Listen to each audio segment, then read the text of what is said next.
Have you ever had a moment so small, so casual, that you didn't realize it was the second your life split in two? I was 73 years old when my son's wife told me to go to my room like I was a misbehaving child. And at first, I didn't even understand what I was hearing because the television was murmuring some cooking show in the background, and I was sitting in the recliner I'd owned longer than she'd been alive. The one molded perfectly to my body from decades of evenings spent there, the one my late husband picked out when our life was still whole. And for a second, I thought maybe I'd imagined it. Maybe age had finally started playing tricks on me, until I heard the sound I'd come to dread over the past 3 years, those sharp heels striking hardwood with purpose, click by click. Each step announcing her arrival the way thunder announces a storm.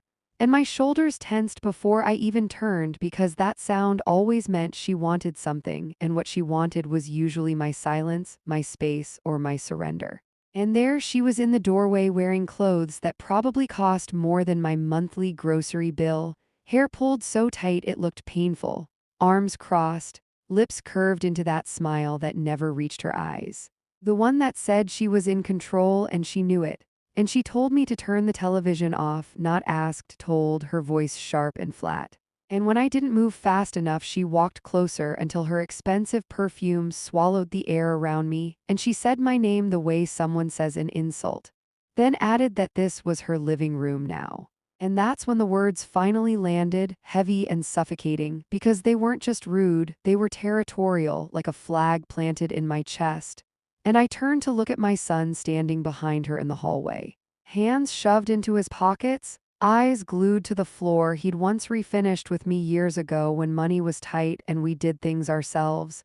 And I said his name hoping he'd look up, hoping he'd say something, anything, but he didn't. He just shifted his weight like a guilty child and let her smile widen. And in that silence, something inside me cracked, not loudly, not dramatically, but cleanly, like dry wood snapping under pressure. And I stood up slowly because my knees always reminded me of my age now, that grinding ache shooting upward. And I clicked the television off with a hand that wanted to throw the remote, wanted to scream. Wanted to remind them both that this house existed because I had held it together with 2 jobs and sleepless nights after my husband died. But instead I walked past them, past the son I'd raised alone, past the woman who had slowly erased me, grabbed my keys from the hook by the door, the same hook my son had installed when he was 16 and so proud of himself, and I left my own house without a word. Sat in my car in the driveway for 10 minutes with my hands shaking on the steering wheel even though it was July, and the sun was beating down, stared at the white paint I'd chosen, the red door I repainted every few years, the flower beds I'd planted by hand, and wondered how trusting my child had led me here. Because 6 months earlier I'd signed papers I barely understood after being told they were just for taxes, just smart planning. Nothing would change, and I believed him because mothers do. Because I remembered holding him at 12 years old when his father died and promising we'd be okay. Because I remembered working 2 jobs. Eating cheap dinners so he could have tuition and textbooks and a future. Because I remembered his graduation day when he hugged me and said we did it together, and I drove away telling myself this was temporary. That I just needed space, that things would calm down, that he'd call me. But that night I slept in a motel that smelled like bleach and old smoke. The kind of place where you don't take your shoes off and you don't look too closely at the bedspread. And I lay awake listening to strangers argue through thin walls while staring at a cracked ceiling, wondering how love turns into eviction notices without paper. How a house can forget you overnight. And I tried to convince myself this was just a bad chapter, that families fight and things get fixed, that tomorrow I'd go back for my clothes and my medication and the photo of my husband on my nightstand. That my key would still work because it always had, because it was my house, because it had to be. And as I finally drifted into shallow sleep on that hard mattress, I had no idea that by morning I wouldn't just be unwanted. I would be locked out entirely, and that what I'd discover next would prove this wasn't a misunderstanding at all. It was something far worse, something planned, and that the worst betrayal was still waiting for me. What would you do if the place that had always recognized you suddenly acted like you were a stranger?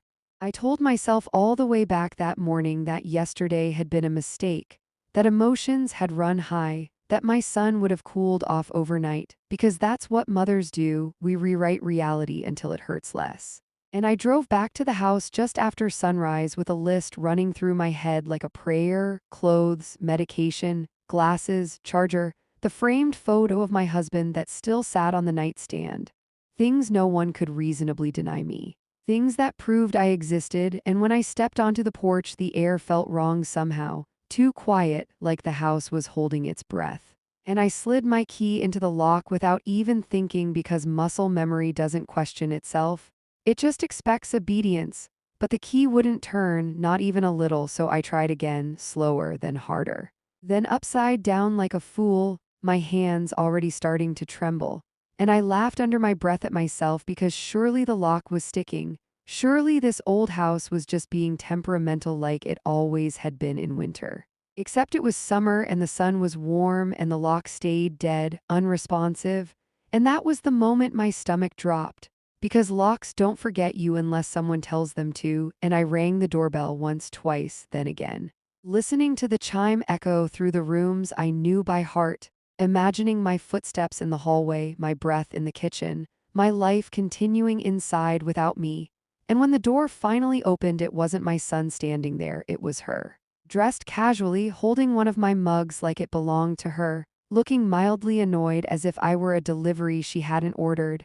And she told me they'd changed the locks for security reasons, said it lightly, like she was explaining a new password. And when I said I lived there, she smiled and reminded me that legally I didn't, that my son owned the house now, that he agreed it was best if I found somewhere else to stay, that I'd been difficult lately. And then she closed the door in my face, and I stood there staring at the wood grain I'd chosen myself years ago, listening to the lock click, listening to her heels walk away.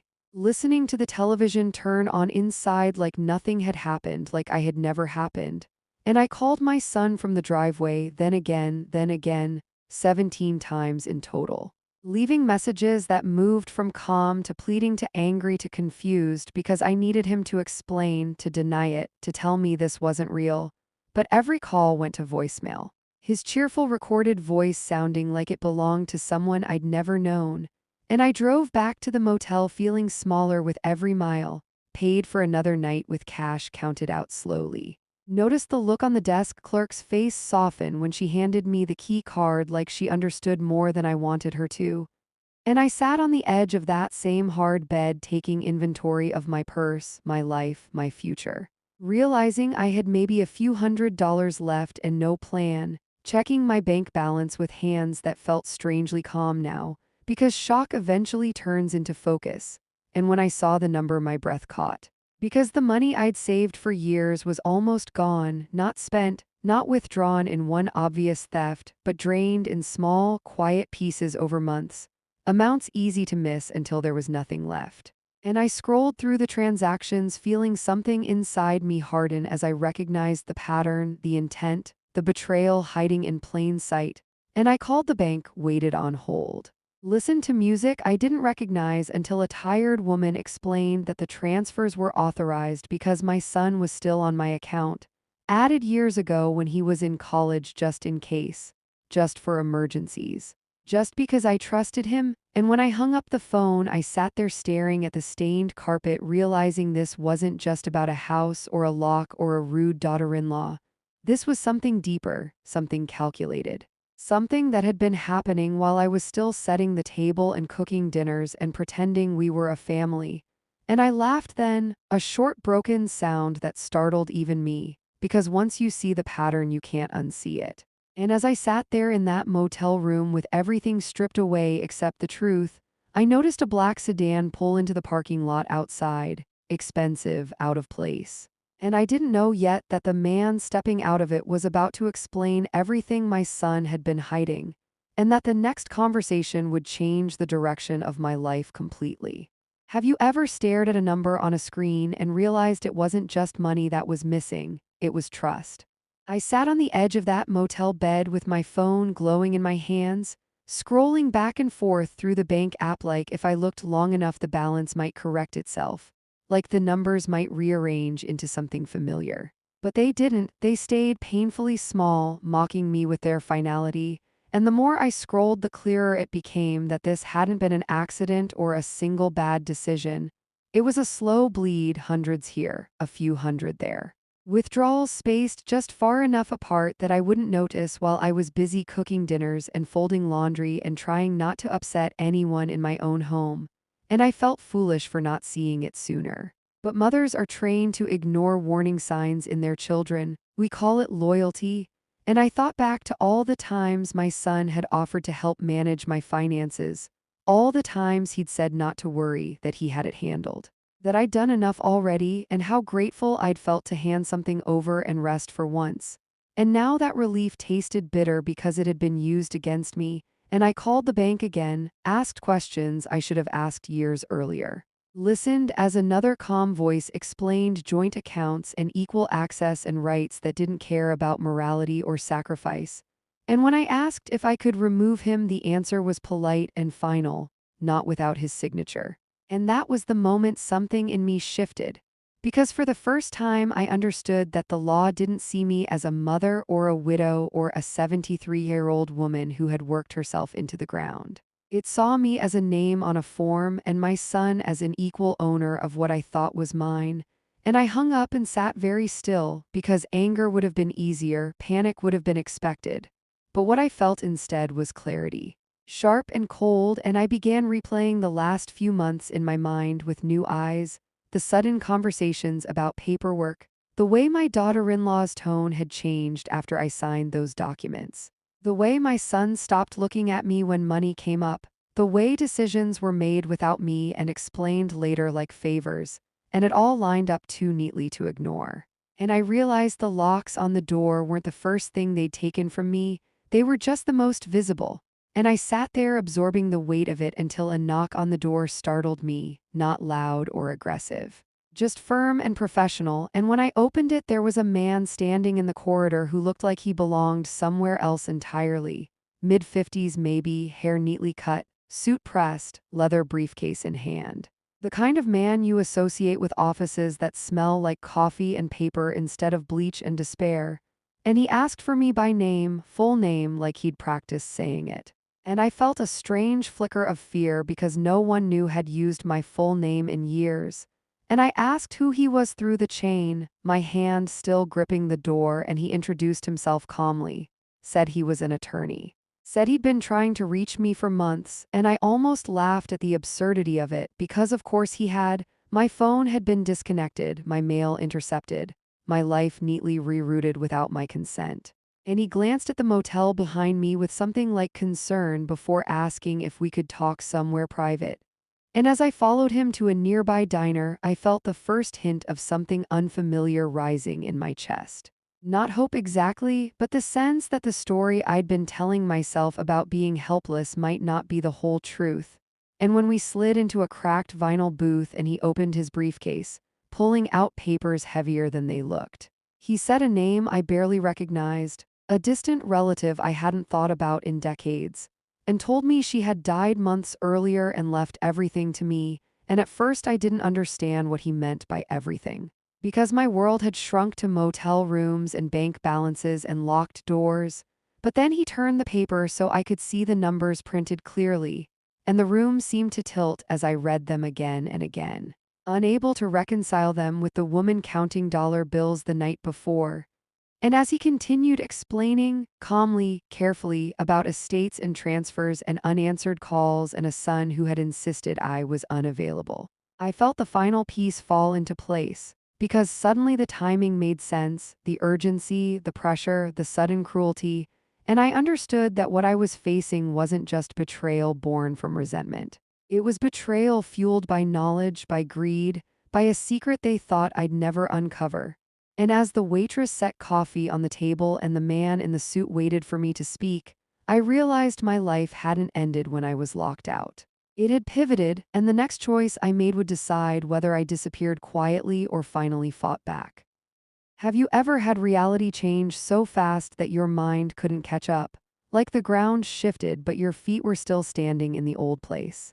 I sat in that diner booth staring at the papers spread out in front of me, the numbers blurring and sharpening over and over as if they were testing whether I was strong enough to look at them. And the man in the suit waited patiently, not rushing me, not filling the silence, just letting the truth settle because he knew, in a way only people who deal in aftermath know, that shock needs space. And when I finally looked up at him, my voice came out smaller than I expected as I asked him to explain again, slower, because part of me was convinced I'd misunderstood, that I'd added an extra zero in my head or misread a decimal point. But he didn't flinch. He simply went back to the beginning and told me about a woman who had lived quietly, never married, no children. Someone I'd met only a handful of times at funerals and distant family gatherings. Someone who had sent a simple handwritten card when my husband died, and how she'd named me as her sole beneficiary, not my son. Not anyone else, me, and as he spoke I felt a strange ache in my chest, not joy exactly, but something closer to being seen, because someone somewhere had remembered me, had thought of me as family when my own had erased me. And the lawyer explained how the estate had been settled months ago, how the funds had been transferred, how attempts had been made to contact me, attempts that had been blocked, deflected, delayed by someone claiming I was unwell, unavailable. Confused, and my stomach twisted because I already knew who that someone was. And when I asked why he'd found me now, he hesitated just a moment before admitting that my son had recently contacted him, pushing hard for access, asking about power of attorney, insisting I couldn't manage such an inheritance on my own. And there it was, laid out clean and undeniable, the reason the locks had changed, the reason my account had been drained, the reason kindness had turned into control. And I felt something cold settle behind my ribs as the last of my denial burned away. Because this wasn't a misunderstanding or a family conflict, it was a strategy. And the lawyer told me plainly that the inheritance was legally mine, protected, inaccessible to anyone else without my consent. And I watched my own hands as they stopped shaking, as if my body had finally decided to cooperate with my mind. And when he asked if I was all right, I surprised both of us by smiling, not a happy smile, but a steady one. Because for the first time since I'd been told to go to my room, I understood that I wasn't powerless. I was uninformed, and there was a difference. And we spent the next hour going through documents, timelines, explanations, while the diner filled and emptied around us, while coffee cooled and refilled. And with every detail, my fear transformed into something sharper and more useful, because the picture that emerged was clear. My son had known, had planned, had acted. And his wife had pushed him faster, harder. And when the lawyer finally closed his briefcase, he told me gently that there were options, that what had been done to me might qualify as exploitation, that I could pursue legal action if I chose. And I told him not yet, because revenge wasn't what I wanted, not then, not blindly. I wanted understanding, leverage, time. And as I left that diner and returned to my car, the sun higher now, the world unchanged but me entirely different, I knew the story I'd been living in had flipped, that the quiet old woman they thought they'd cornered had just learned the truth they'd been hiding. And that before I made my next move, I needed to know exactly how deep their deception went, because the deeper it was, the harder they were going to fall. What hurts more than betrayal is realizing it wasn't sudden, it was rehearsed. And once that thought took hold, it refused to let go, followed me back to the hotel room with clean sheets and quiet hallways where I was staying now. Sat beside me as I replayed every conversation from the past year with a new, unforgiving clarity. Because once you know someone is lying, the past rearranges itself into a pattern you can't ignore. And I remembered the offhand comments about my memory, the jokes about my age that weren't really jokes, the way my son's wife would correct me in front of others, smiling sweetly while implying I was confused. The way my son would sigh and say I worried too much, that I should let them handle things. And I saw now that it hadn't been impatience or stress, it had been groundwork, subtle and steady, laid brick by brick until I doubted myself enough to sign papers and step aside. And the lawyer's words echoed in my head. The inheritance had been settled months ago, months during which my life had quietly unraveled. And the timing was too precise to dismiss, because the pressure to transfer the house had come right after, followed by the sudden urgency about finances, followed by the slow drain of my savings. All while I was still cooking dinners and pretending nothing was wrong. And the more I thought about it, the clearer it became that they hadn't reacted to opportunity, they'd anticipated it. And that realization was what finally pushed me past sadness into something colder, something deliberate, because grief asks why, but strategy asks how, and I needed answers, not comfort. So the next morning, I met the lawyer again and asked him a question that surprised even me. I asked who he trusted to find the truth without tipping anyone off, and he gave me a name, slid it across the table like a secret. And that afternoon, I sat across from a woman who didn't waste words, who looked at me like a puzzle she intended to solve. And when I told her I wanted everything, not just the money trail, but the conversations, the intentions, the planning, she didn't blink. She just nodded and told me she'd start immediately. And the waiting that followed was unbearable in a quiet way, because every hour felt like holding your breath underwater. But when she called me 2 days later and asked to meet, I knew before she spoke that what she'd found would hurt. And we sat in a private corner of a cafe while she opened a folder thick with paper. And as I read, my hands went numb again, not from shock this time, but from confirmation, because there it was in black and white. Messages between my son and his wife that went back more than a year, long before I'd signed anything.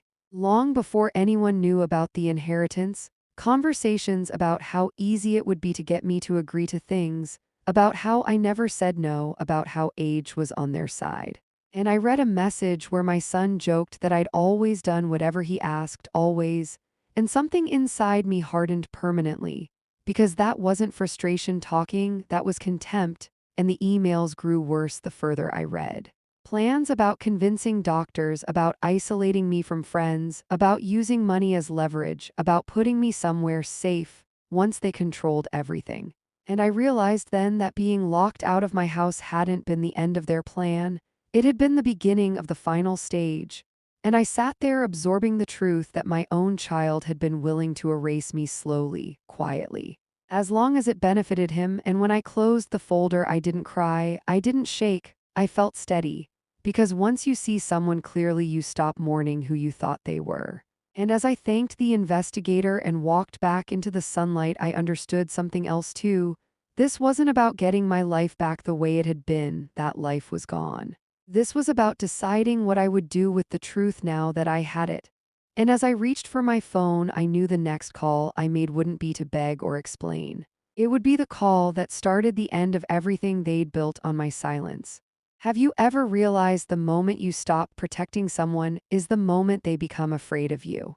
I sat alone in my hotel room with the investigator's folder open on the desk, reading the same lines again and again, not because I didn't understand them, but because I wanted to be certain there was no way to soften them. No way to pretend my son's words had been misunderstood or taken out of context. And when I finally closed the folder, I felt an unexpected calm settle over me. The kind that comes when a decision has already been made deep inside and your mind is just catching up. And I picked up my phone and dialed the number I'd been given. My voice steady as I said my name and told the woman on the other end that I wanted to report financial exploitation. And the words felt strange in my mouth at first, too formal for something so personal. But once I started speaking, I couldn't stop. I told her about the house, the locks, the drained account, the pressure, the papers, the messages. And I could hear the shift in her tone as she listened, professional but alert. Because this wasn't just a family disagreement, it was a pattern, and within hours I was giving statements, showing documents, explaining timelines.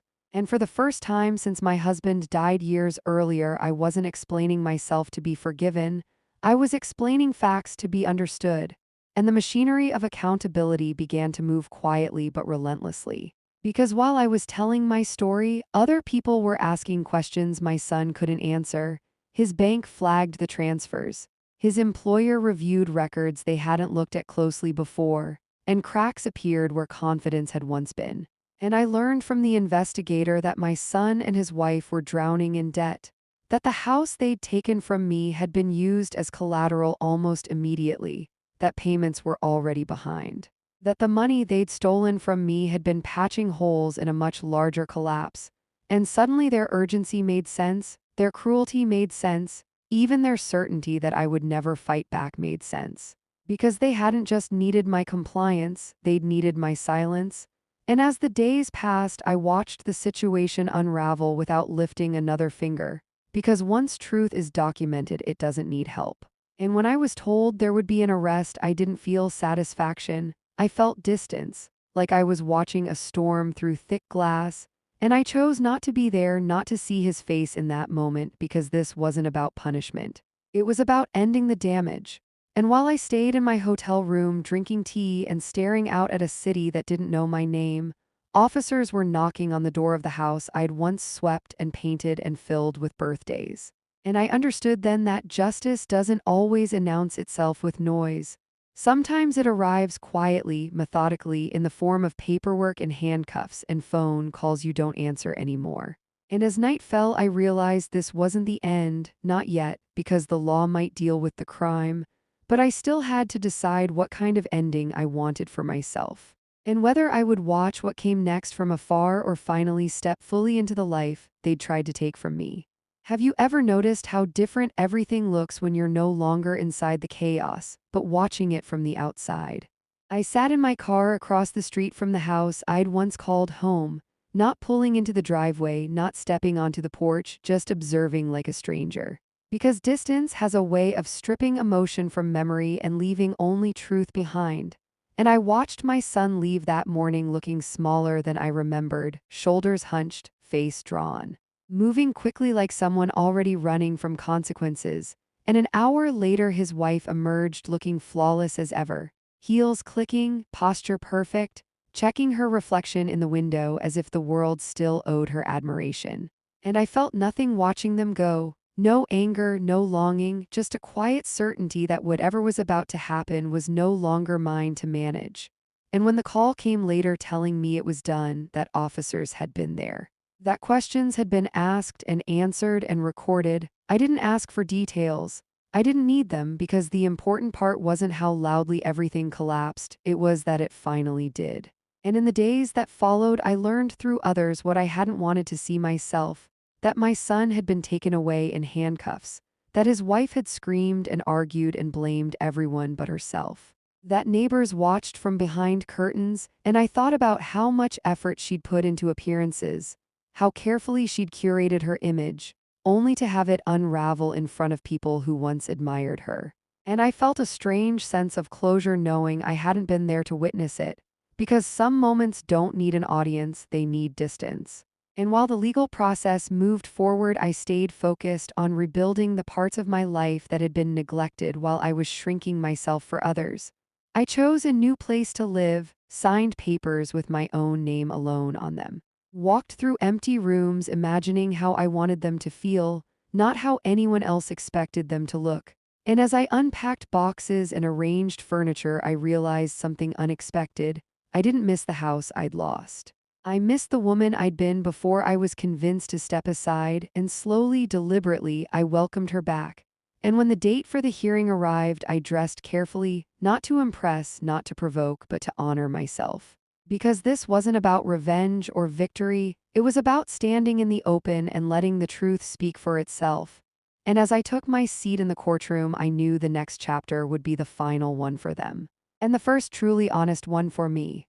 Have you ever sat in a room where the truth was finally spoken out loud and realized there was no way back for anyone once it was? The courtroom was colder than I expected, not just in temperature but in feeling, like the walls themselves had learned how to absorb other people's worst days. And I took my seat quietly near the back, not wanting attention, not wanting recognition, just wanting to witness the end of something that had taken years to build and only minutes to collapse. And when my son was brought in, I barely recognized him, his confidence gone, his movements stiff and uncertain, his eyes darting around the room until they landed on me for the briefest second. And in that instant, I saw confusion give way to understanding. Because he realized I wasn't there to save him, and that knowledge seemed to hollow him out faster than any accusation ever could. And when his wife followed, still trying to hold herself together, makeup perfect, chin lifted, I understood how deeply she believed performance could protect her, And the proceedings began in a way that felt almost ordinary, names read, charges listed, voices calm and procedural. Until the prosecutor stood and started telling my story, not as a plea for sympathy, but as a sequence of facts laid out cleanly and precisely. And with each sentence, something shifted in the room. Because what had been whispered and dismissed as family drama was now framed as exploitation, as planning, as intent.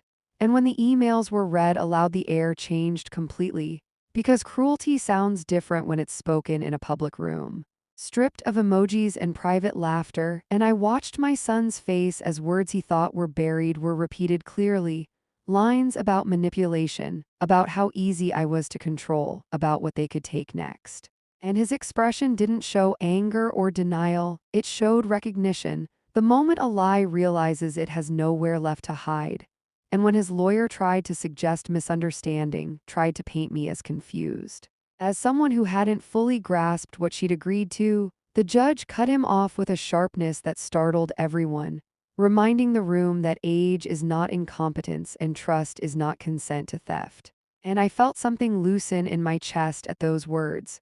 Because for so long I'd been spoken about as if I wasn't fully present, fully capable, fully real, and here was someone with authority naming exactly what had been done to me. And when sentencing was discussed, I didn't look at them, I looked straight ahead, because whatever punishment came next wasn't going to give me closure. The truth already had, and when the judge finally spoke, calm and unwavering, describing the behavior as deliberate, calculated, and harmful, I knew that this chapter was closed, not because they were being punished, but because the story had been corrected. And as the gavel struck and the room began to move again, I stayed seated for a moment longer, breathing in the quiet certainty that I hadn't imagined any of it, that I hadn't overreacted, that I hadn't been weak, and that the hardest part wasn't seeing them face consequences. It was accepting that the people I'd loved were gone, replaced by strangers who no longer had any claim on my future. And as I stood to leave, I understood that the law had handled its part, but my real reckoning, the choice of what I would carry forward and what I would finally let burn away, was still waiting for me outside those doors.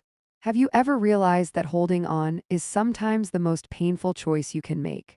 When the house finally slipped into foreclosure, people assumed I would fight to save it, assumed I would rush in with money and lawyers and signatures to reclaim the place where I'd lived for most of my life.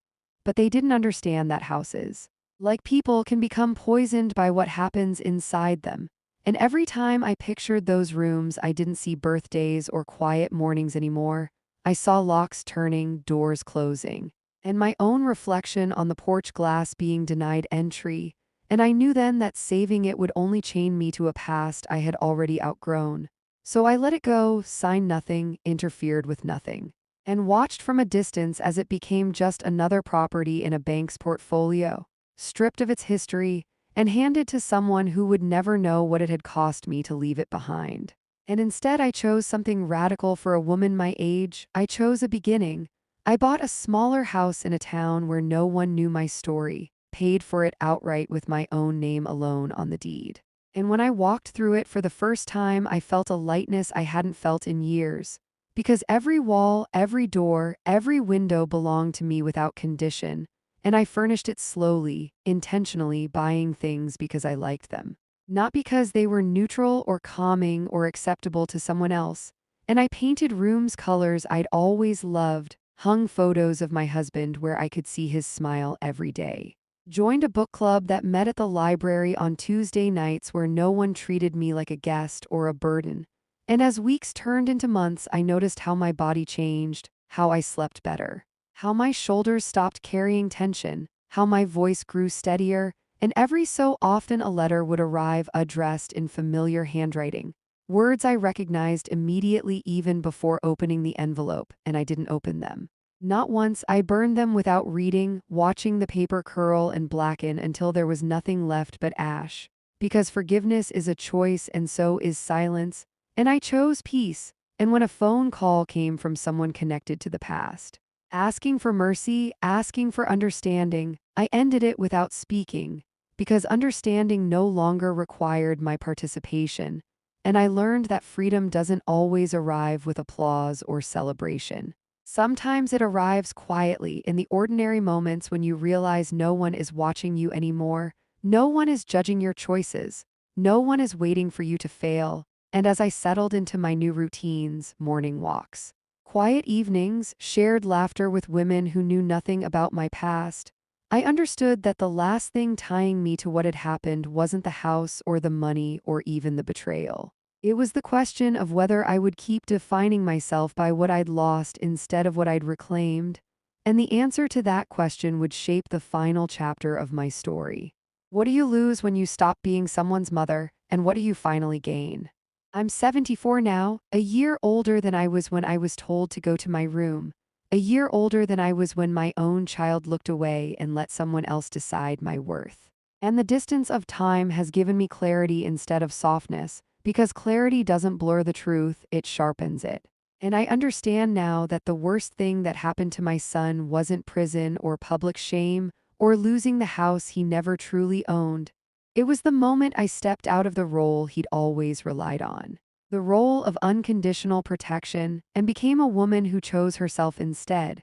Because when I stopped answering his calls, stopped opening his letters, stopped carrying the weight of his choices as if they were my own failures, something extraordinary happened. My life became quiet in the best possible way, filled with mornings that belonged only to me, with conversations that didn't require me to apologize for existing, with friendships built on respect instead of obligation, and sometimes late at night I still think about the boy he once was, the child who brought me dandelions like they were treasure, who said, "I love you" with absolute certainty every night before bed. And I allow myself to feel that grief without letting it rewrite history, because loving someone once doesn't obligate you to endure their cruelty forever. And I know some people will say I should have forgiven, should have moved on differently, should have remembered that family is everything. But family that consumes you isn't love, it's entitlement. And the truth is, my son didn't lose a house or an inheritance. He lost his mother the day he decided I was expendable. And that loss will follow him far longer than any sentence ever could. Because when the person who gave you everything finally walks away, there's no appeal, no negotiation, no second chance. And if you've ever been made to feel invisible in your own home, if you've ever been treated like a burden by people you sacrificed everything for, know this: your power doesn't disappear with age, it waits, it hardens, it learns. And when you finally choose yourself, you don't erase your past. You redefine it, and I didn't win by destroying anyone. I won by surviving, by standing up, by refusing to disappear quietly. And if this story has stirred something in you, if it's made you question where you've been silent or who you've been protecting at your own expense, then let that be your beginning, because comebacks don't always arrive loudly. Sometimes they arrive in the simple decision to stop shrinking. And that decision can change everything.